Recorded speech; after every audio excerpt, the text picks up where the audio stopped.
Angkor Wat is a temple complex in the northern part of the country, north central part of the country. And Discovery Channel actually had this as one of the top 10 destinations to go to before you die. And I remember wanting to go here so bad before I went overseas to Korea to start teaching English, that I talked to a guy and he started telling me about the complex, said he'd been there. But after I went there, I discovered that his only knowledge of Angkor Wat was from actually watching the same documentary that I watched. And this is the sunrise over Angkor Wat, which is the main complex where the king lived. And if you see these buildings right here coming into the picture, these are actually libraries, which were the where they kept the documents and everything. And the king actually lived in the main complex in the center. And it was believed that an angel would come every night, a ghost would come every night and visit him. And if the ghost never came, then the entire kingdom would crash. And this is the bridge to Ta Prohm, which is actually the entrance gate. I think you can see it in a minute here. But this would be the entrance gate to the temple with the faces. And this is actually the ride going into the temple complex. And at night, about 6 p.m., right about here on both sides, or actually on the left-hand side, there are monkeys where you can actually feed the monkeys. And here are it's Bayon Temple, B-A-Y-O-N. This is the temple where the faces, which is the most famous part of the country's identity, and it actually has the face of the king looking in all four directions in order for everybody to know that he can see everywhere. So he was a very powerful king in the country, and part of the kingdom actually stretched into Thailand and about half of Vietnam, and it was actually given back. The Vietnamese part was actually given back to Vietnam, I believe, in the 1800s by the French, and it actually caused some animosity. It still causes animosity to this day, because a lot of people believe that it's supposed to be part of Cambodia, and many of the Cambodian Vietnamese are actually treated harshly in that period, and they're called the Kampuchea Krams. And it was actually part of a movie in Owen Wilson movie that was not shown in the Cambodia, because people felt it was disruptive and insulting to Cambodia.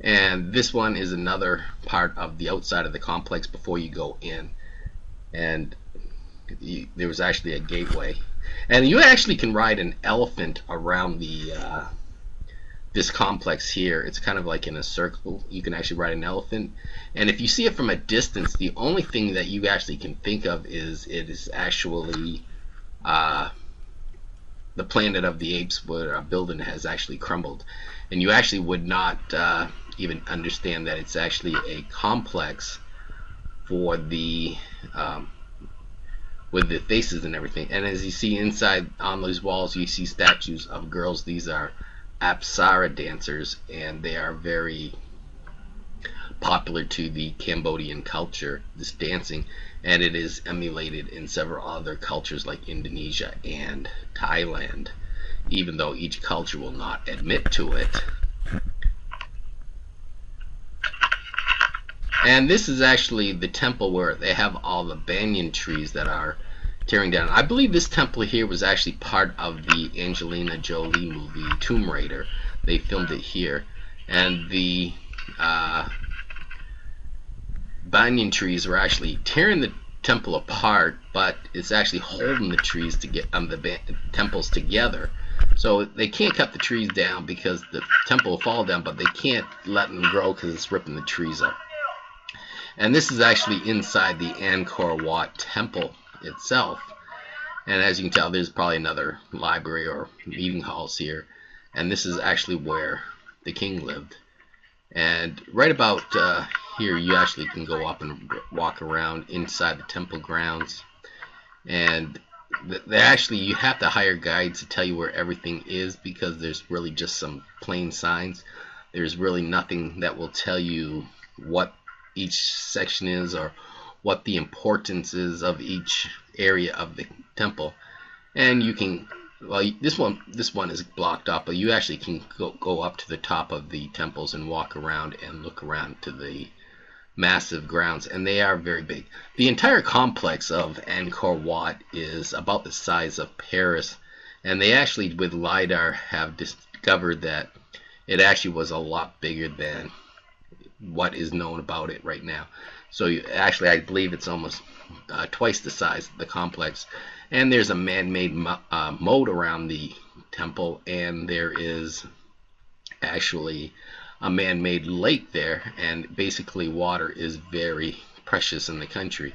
And in April or March of every year, they have a water festival, which they have water boat races, but the same thing in Thailand. About the same time, they have a water festival, and people of Cambodia are now emulating the Thailand festival by throwing water on people. But the problem is, some people got carried away and started throwing water into motorcycle drivers' faces, and causing a lot of people to get into car accidents and some bike accidents, and some people actually were killed. So the government's trying to crack down on water throwing. And so, if on these buildings, I don't know if you can see any or not, but there are statues carved into the walls of these, and each one is uniquely designed, and it is a Apsara dancer. So all the empty spots there are different Apsara dancers, and there's probably over 1,000 different carvings into these walls. You can see one right here on the wall. It was on the left there, and they are rebuilding this temple. It's about a couple of 400 or 500 years old. It was rediscovered by a Frenchman looking for different plant life in the country, and he wound up just stumbling upon the complex itself, and he spent the next several years drawing pictures of it and rediscovering it, and that's how it became. And then the French came in and actually had to pull all the plants down, and this is what it would actually look like if you actually went into the temple grounds when you first see the Angkor Wat. So this is, you would be actually come down into the grounds, and as you can tell, it was really nothing there. But then you'd actually go into a different wall, an exit, and that's where the temple would be.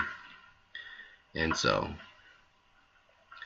that's Angkor Wat, and it is actually about, I think, like 2 million people actually visit here every year. And it's about you probably take a good 3 to 4 days to see everything. So this is what you'd actually see when you first enter into it, and it's a very beautiful sight. Thank you.